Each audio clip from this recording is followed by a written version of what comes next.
Big boss day 7 Sunday എപ്പിസോഡിൽ നിന്ന് eviction ഉണ്ടായിരുന്നു. ലാലട്ടനെ കൊന്ന് ലാലട്ടന്റെ ഡ്രസ്സൊക്കെ സൂപ്പർ ആയിരുന്നു. അതിനകത്ത് ഒരു ഡ്രാഗൺ ഉണ്ടായിരുന്നു, നൈസ് കോസ്റ്റ്യൂം.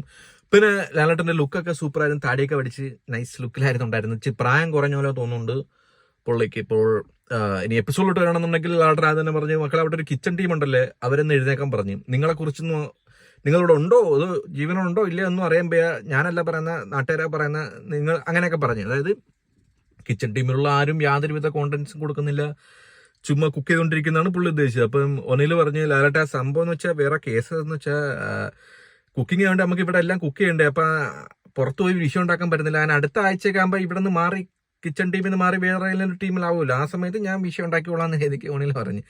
അപ്പോഴേക്ക് മുൻഷി രഞ്ജിത്ത് പുള്ളി പറഞ്ഞു, ലാലട്ട എനിക്ക് സത്യത്തിൽ ഇങ്ങനെയൊക്കെ പോയി വിഷയം ഉണ്ടാക്കണം ആഗ്രഹമുണ്ട്. ഞാനിവിടെ കുക്ക് ചെയ്യുമ്പോഴൊക്കെ അവിടെ മിക്കപ്പോഴും അടി കിടക്കാറുണ്ട്. പക്ഷെ ഞാൻ അങ്ങനെ പോകുന്നത്, ഞാനവിടെ ചായയോ അല്ലെങ്കിൽ ദോശയൊക്കെ ചുട്ടുകൊണ്ടിരിക്കുകയായിരിക്കും. ഞാൻ ദോശയ്ക്ക് മാവ് വെച്ചിട്ടിട്ട് ഞാൻ അവിടെ അടി കിടക്കുമ്പോൾ ഞാൻ അവിടെ പോയി എന്തെങ്കിലുമൊക്കെ സംസാരിച്ചിട്ട് എനിക്ക് ഓടി തിരിച്ചു വരണം, കാര്യം അല്ലെങ്കിൽ എൻ്റെ ദോശ കരിഞ്ഞു പോകും എന്ന രീതിക്കുള്ള വർത്തമാനങ്ങളൊക്കെയാണ് ഇവർ പറയുന്നത്. സത്യത്തിൽ ഈ എവിടെ ഇപ്പം കിച്ചൺ ടീമിലെന്നല്ല, ഏത് ടീമിലാണെങ്കിൽ പോലും അങ്ങോട്ടത്തേക്ക് ക്യാമറ പോകണം, ആ സീൻസ് ഒക്കെ കട്ടാവണം, ആ സീനൊക്കെ എപ്പിസോഡ് വരണമെന്നുണ്ടെങ്കിൽ അവിടെ ഒരു കോണ്ടന്റ് നടക്കണം. അല്ലാതെ ഇവർ ചുമ്മാ അവിടെ പോയിട്ട് കുക്ക് ചെയ്യുന്നു, അയാൾ അത് ചെയ്യുന്നു, ഇയാൾ ഇതുണ്ടാക്കുന്നു, ഇതൊന്നും ഒരിക്കലും എപ്പിസോഡ് വരത്തില്ല. എപ്പിസോഡ് വരാത്ത ഇതൊരു കുക്കറി ഷോ അല്ല, അതുകൊണ്ട് ഇത് വരത്തില്ല, ആവശ്യമുള്ള സാധനമൊന്നും കാണത്തില്ല. അപ്പൊ ഇതിന് മുന്നേ ഉള്ള സീസണിലൊക്കെ ഒരുപാട് ആൾക്കാരുണ്ടായിരുന്നു, അവരൊക്കെ അടുക്കള കിടന്ന് അട്ടിയും ബഹളവും എണ്ണ എടുത്തെറിയും ഗ്യാസ് കുത്തിപ്പൊട്ടിക്കല്, അങ്ങനെ പല പല വിഷയങ്ങളും ഉണ്ടായിട്ടുണ്ട്. അപ്പൊ അതൊക്കെ പുറത്തു വന്നിട്ടുണ്ട്. അപ്പൊ അതിനർത്ഥം അവർ ആക്റ്റീവ് അല്ല എന്നുള്ളതാണ്. അല്ലാതെ ആ ഒരു കിച്ചൺ ടീമിലുള്ളവർക്കൊന്നും ഒരിക്കലും ഒരു കോണ്ടന്റ് പുറത്തു കൊടുക്കാൻ പറ്റത്തില്ല എന്നൊന്നുമില്ല. അതിപ്പോൾ ഏതായാലും ബാത്റൂം ടീമിനാണെങ്കിൽ പോലും അവർക്ക് കൊടുക്കാം. അപ്പൊ ഇവർക്ക് അതിനുള്ള കഴിവില്ല, അതാണ് കാര്യം. പിന്നെ അതിനുശേഷം ഉണ്ടായിരുന്നത് അവിടെ കുറച്ച് സാധനങ്ങൾ നമ്മളെ ശരത്തിനെ കുറിച്ച്. ശരത്ത് എന്ന് പറഞ്ഞു കഴിഞ്ഞാൽ ശരത്ത് ലോകവള്ളി.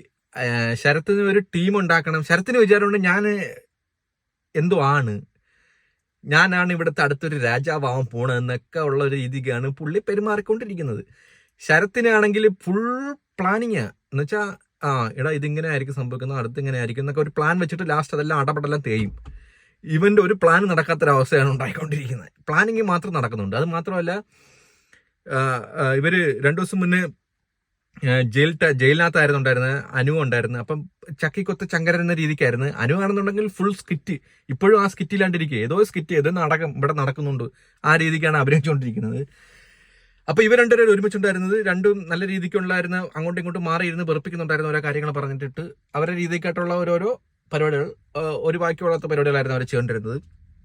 പിന്നെ അതിനുശേഷം ഉണ്ടായിരുന്നത് നമ്മുടെ ഈ ബിഗ് ബോസ് ഹൗസിൽ നിങ്ങൾക്ക് ഇഷ്ടമില്ലാത്ത ഒരാളെ കാര്യം പരാതിപ്പെട്ടിയാണ്, അതിലിട്ടിട്ട് ഞാൻ കാരണം എല്ലാം ചേർത്ത് എഴുതണമെന്ന് പറഞ്ഞിട്ടുണ്ടായിരുന്നു. ആ വീട്ടിലുള്ള 98% ആൾക്കാരും ഒറ്റ ആളിലോട്ടാണ് ഫോക്കസ് ചെയ്ത് പറഞ്ഞ് എല്ലാവരും പറഞ്ഞ അനീഷ് അനീഷ് അനീഷ് അനീഷ് അനീഷ്, അതാണ് അയാൾക്ക് വേണ്ടുള്ളത്. അയാള് എനിക്ക് തോന്നിയിട്ടുള്ള ഒരു നല്ലൊരു ക്യാപ്റ്റൻ ആയിരുന്നു അനീഷ്. കാര്യം ഇതുവരെ ഉണ്ടായിരുന്ന ഒരു രീതിക്കുള്ള ഒരു ക്യാപ്റ്റൻ അല്ലായിരുന്നു ബിഗ് ബോസ് ഹൗസിൽ. ഇതുവരെ ഇങ്ങനെ ഒരു ക്യാപ്റ്റൻ ഉണ്ടായിരുന്നു. അയാൾ ഷാർപ്പായിട്ടുള്ള കാര്യങ്ങൾ സെറ്റ് ചെയ്ത് വിടും, അധികം സംസാരത്തിനോ അധികം ആവശ്യമില്ലാത്ത കാര്യങ്ങൾ കേൾക്കാനൊന്നും നിൽക്കത്തില്ല. ആ രീതി കൊള്ളാം, എനിക്കത് ഇഷ്ടപ്പെട്ടു. അങ്ങനെ ആയിരിക്കണം. അതായത് ഒരു കർക്കടശനകാരൻ എനിക്കറിയുമ്പോ ഇച്ചിരി ഒരു സ്ട്രിക്റ്റ് ആയിട്ടുള്ള ഒരു ക്യാപ്റ്റൻ ഇരിക്കുകയാണ് അയാൾ തോന്നുന്നത്. അയാൾ പെർഫെക്റ്റ് ആയിരുന്നു. ഇതിന് മുൻ ഇത്രയും നാൾ കണ്ടാൽ വെച്ച് വേറിട്ടൊരു ക്യാപ്റ്റൻ, ആ രീതിക്കുള്ളായിരുന്നു. പിന്നെ അയാളായിരുന്നു എല്ലാവരും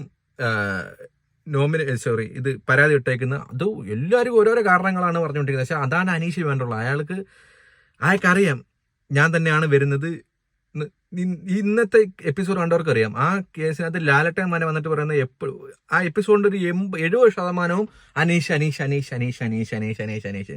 ഇയാൾക്കതാ വേണ്ടുള്ള, ഇങ്ങനെ പേര് പറഞ്ഞാലേ പുറത്തു പോകത്തുള്ളൂ. അപ്പൊ ഇയാൾ ഒരു മാസ്റ്റർ മൈൻഡ് ഗെയിം നല്ല രീതിയിൽ കളിച്ചുകൊണ്ടിരിക്കുകയായിരുന്നു. അത് അയാൾക്കും അറിയാം, കളിച്ചുകൊണ്ടിരിക്കുക. അത് മാത്രമല്ല, ഇപ്പം നിലവിലെ ഒരു ബിഗ് ബോസ് മെറ്റീരിയലായിട്ട് അനീഷ് മാറിയിട്ടുണ്ട്. ബാക്കിയുള്ളവരെ വെച്ച് നോക്കുമ്പോൾ അനീഷ് പെർഫെക്റ്റ് ആയിട്ടാണ് പൊയ്ക്കൊണ്ടിരിക്കുന്നത്. ഇതേ പോക്ക് വേണമെന്നുണ്ടെങ്കിൽ അയാൾക്കുള്ള ഹേറ്റും അതൊക്കെ മറിയാൻ സാധ്യതയുണ്ട്. പിന്നെ അനീഷിനെ പിടിച്ചാൽ മാത്രമേ കോണ്ടന്റ് കിട്ടൂ എന്നുള്ള ഒറ്റ രീതിക്കാണ് ശരത്ത് പോണത്. ശരത്തിനൊന്നും യാതൊരുവിധ ഗെയിം പ്ലാനോ കാര്യങ്ങളൊന്നും ഇല്ലാതാണ് പൊയ്ക്കൊണ്ടിരിക്കുന്നത്. അപ്പോൾ ഓരോരുത്തരും ഓരോരോ കംപ്ലൈൻറ്റ്സ് പറഞ്ഞു, ഇങ്ങനെ അയാൾ അങ്ങനെ ഇത് ആദില നൂറെടുത്ത് അവര് വീട്ടിനെ കുറിച്ച് പറഞ്ഞ് അത് പറഞ്ഞ് ഇത് പറഞ്ഞ് എന്നൊക്കെ പറഞ്ഞ് ഓരോ ആൾക്കാർ ഇങ്ങനെ കംപ്ലൈൻറ്റ്സ് കൊടുത്ത് അങ്ങനെ പക്ഷെ ഇയാൾക്ക് ഇതിനൊക്കെ പ്രോപ്പറായിട്ടുള്ള എക്സ്പ്ലനേഷൻ ഉണ്ട്. ചില ആൾക്കാർ പറഞ്ഞല്ലോ തത്താ പിഞ്ഞാൻ മഞ്ഞാന്ന് പറയത്തില്ല. അത് മാത്രമല്ല, അനീഷ് എന്ന് പറയുന്ന ആള് പറയുന്ന കാര്യത്തിന് ഇപ്പം എനിക്കൊരു പ്രശ്നമുണ്ട്, ആ വീട്ടിലുള്ളവർക്കും പ്രശ്നങ്ങളാണ്. അതായത് ഇപ്പം നമ്മൾ പറയുന്ന കാര്യങ്ങൾ ചിലപ്പോൾ നാളെ ഞാനങ്ങനെ പറഞ്ഞുകൊണ്ടോലും നമുക്ക് ഓർക്കത്തില്ല, മറവി ഉണ്ടാവാം. പക്ഷെ ഇയാൾ പറയുന്ന ഓരോ വാക്കും ഇയാൾക്ക് കറക്റ്റായിട്ട് ഇയാളെ ഓർത്തിരിക്കും. ആ രീതിക്ക് ഇയാൾ സംസാരിക്കുന്നത്, ആവശ്യമില്ലാത്ത കാര്യം സംസാരിക്കത്തില്ല. അതും പിന്നെ ഈ പറഞ്ഞ പരാതികളെല്ലാം ഇയാൾ അതിനുള്ള ഓപ്പോസിറ്റ് സംസാരിച്ച് ലാലേട്ടനും പറഞ്ഞ് അങ്ങനെയാണ് അയാളെ പ്ലാൻ, അതാണ് നിങ്ങൾ അയാളെ ചൊറിയുന്നത്, നിങ്ങൾ എന്തിനാ അയാളെ എടുത്തിട്ട് പോണത്, അയാൾ ഇങ്ങനെ ഒരു ആളാണെന്ന് അറിഞ്ഞിട്ട് എന്തിനാണെന്നൊക്കെ പറഞ്ഞ് പല പല കാര്യങ്ങളുണ്ടായിരുന്നു. പെർഫെക്റ്റ് ആയിട്ട് കാര്യങ്ങളൊക്കെ പറയാൻ ചെയ്തായിരുന്നു. അതിനായിട്ട് ഒരു ബ്രേക്ക് എടുത്ത് ഞാനൊന്ന് ചായ കുടിച്ചിട്ടാന്ന് പറഞ്ഞിട്ട് ലാലേട്ടൻ പോയ സമയത്തേക്ക് അഭിഷേക് ഇങ്ങനെ ഇരിക്കേ, ഇന്നത്തെ ദിവസമാണ് എൻ്റെ മുഖം വന്നതുമില്ല, എന്തെങ്കിലും ചെയ്യണമല്ലോ എന്നാലോചിച്ചോണ്ടിരിക്കുന്നത്. ഇയാൾ അനീഷ് എന്തെങ്കിലും കിട്ടാൻ വേണ്ടി അഭിലാഷ് ചാടി കഴിഞ്ഞിട്ട് ദേഷ്യപ്പെട്ട്. പിന്നെ അഭിലാഷിന് വേറൊന്നും അറിഞ്ഞൂടല്ലേ, ഒച്ചത്തിൽ സംസാരിക്കുക, ദേഷ്യപ്പെടുക, അത് അനീഷിന് അറിയൂ. അനീഷ് ഓടിപ്പോയിട്ട് അനീഷിന് മനസ്സിലായി, കാരണം ഇന്നത്തെ ദിവസം ഫുൾ സംസാരവും, അനീഷിനല്ല അഭിലാഷിന് മനസ്സിലായി ഇന്നത്തെ ദിവസം ഫുൾ സംസാരവും അനീഷായിരുന്നു. അപ്പൊ അനീഷിലോട്ടായിരിക്കും മൊത്തം ക്യാമറ പോണ, അനീഷിന്റെ കട്ടായിരിക്കും പുറത്തു പോണത്. ഇപ്പൊ പോയി അനീഷിന് തടി ഉണ്ടാക്കി കഴിഞ്ഞാൽ ഇതും കൂടെ പോകുന്നു പറഞ്ഞ അഭിലാഷ് ചാടി എഴുന്നിട്ട് അനീഷിനെന്തോ വിഷയം ഉണ്ടാക്കി. അനീഷിന്റെ ഒരു പ്രൊവോക്ക് എന്ന് പറഞ്ഞു കഴിഞ്ഞാൽ പുള്ളി അങ്ങനെ ഒരേ ആൾക്കാരുണ്ട് കേട്ടോ. അതായത് ഇപ്പൊ നമ്മളിപ്പോൾ എത്ര ദേഷ്യപ്പെട്ട് സംസാരിച്ചാലും തിരിച്ച് അതിന് റിപ്പീറ്റേഷൻ ഉണ്ടാകുന്ന സംസാരമുണ്ട്. ഇപ്പം മറ്റാള് ഫുൾ സ്ട്രക്ചറിൽ ഫുൾ തൊണ്ട പൊട്ടി ഇതാ മറ്റേ നിന്നെ അടിക്കൂ, നിന്നെ അങ്ങനെ അതാന്നൊക്കെ പറയാൻ പറ്റും. എന്നിട്ട് പറ പറ പറ പറ പറ പറ പറ പറ പറ പറ പോടാ പോടാ പോടാ പോടാ പോടാ, ആ റിപ്പീറ്റേഷൻ ഇങ്ങനെ പറഞ്ഞുകൊണ്ടിരിക്കത്തേ ഉള്ളൂ. അതൊരു തരം പ്രൊവോക്കേഷനാ, വേറൊന്നും പറയത്തില്ല പുള്ളി, അതാ അയാളെ പ്രൊവോക്കേഷൻ. അപ്പം മറ്റേ മണ്ടനെ ഇത് അറിയാതെ ഇരുന്ന് ഇങ്ങനെ സംസാരിച്ചുകൊണ്ടിരുന്ന് വിഷയം ഉണ്ടാക്കി പിന്നെയും ഒരു കലിപ്പനെന്നറിഞ്ഞ് കാണിക്കാൻ വേണ്ടി ഓരോരോ കാര്യങ്ങൾ ചെയ്തിരിക്കുന്നു. എത്ര നാൾ പോകുന്ന പറഞ്ഞൂടെ മുന്നോട്ട്. ഇതേപോലെ അഭിലാഷിന്റെ കാര്യമൊക്കെ വൻ ശോകമാണ്. പിന്നെ അതിനുശേഷം എന്തായിരുന്നു, അതിനുശേഷം വലിയ കാര്യങ്ങളൊന്നുമില്ല. പക്ഷേ ഇത്രയൊക്കെ ആയിരുന്നു നിന്നിട്ടുണ്ടായിരുന്നത്. പിന്നെ ലാസ്റ്റ് ഉണ്ടായിരുന്ന നമ്മുടെ അടുത്ത പിറ്റേന്നത്തുള്ള നാളത്തെ എപ്പിസോഡ് കാണിച്ചിരിക്കുന്നത് അതിലും ഇയാൾ തന്നെ. ആ എപ്പിസോഡിന്റെ പ്രോമോയിലാണ്, അതായത് ഏഷ്യാനെറ്റിന് അനീഷ് ഇല്ലാതെ ബിഗ് ബോസ് ഷോ റൺ ചെയ്ത് മുന്നോട്ട് കൊണ്ടുപോകാൻ പറ്റാത്തൊരവസ്ഥയായി കഴിഞ്ഞു ഇപ്പം നിലവിൽ. നാളത്തെ ഷോയ്ക്കകത്തും അനീഷിന്റെ ആയിരുന്നു മിക്കതും കാണിച്ചുകൊണ്ട് സീൻ. അത് മാത്രമല്ല അവസാനത്തേക്ക് എന്തോ ഒരു എൻഡ് ക്രെഡിറ്റ് പോലെ ഞങ്ങൾ ഈ ബിഗ് ബോസ് ഇവിടെ അവസാനിപ്പിച്ചിരിക്കുന്നു എന്നൊക്കെ ബിഗ് ബോസ് അവിടെ നിന്ന് വലിയ താളത്തെ അടിക്കുന്നുണ്ട്. ഒരു കാര്യം നടക്കാൻ പോകുന്നില്ല.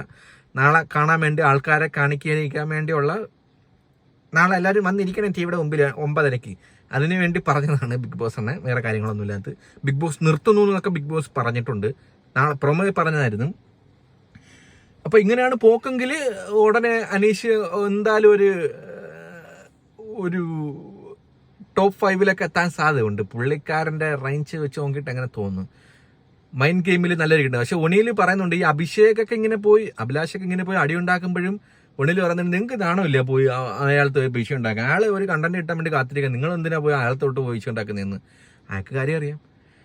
പിന്നെ ഈ ഒനിയിലിന്റെ കാര്യം പറയുകയാണെന്നുണ്ടെങ്കിൽ ഒനിയിൽ എനിക്ക് തോന്നുന്നു ഇനി വരും ആഴ്ചകളിൽ ഒനിയിൽ ഫുൾ പൊട്ടൻഷ്യൽ എടുത്ത് പുറത്തു വരാൻ സാധ്യതയുണ്ട്. കാര്യം ഒനിയിൽ കുറെ കാര്യങ്ങൾ സംസാരിക്കണമെന്നുണ്ട്, സംസാരിക്കുകയും ചെയ്യും. ഒരാഴ്ചയും പുള്ളി എനിക്ക് തോന്നുന്നു ആ ഒരു കിച്ചണിലായതുകൊണ്ടായിരിക്കും ചിലപ്പം കഴിഞ്ഞ ആഴ്ചയിൽ വലുതായിട്ട് പെർഫോം ചെയ്യാൻ കഴിഞ്ഞത്.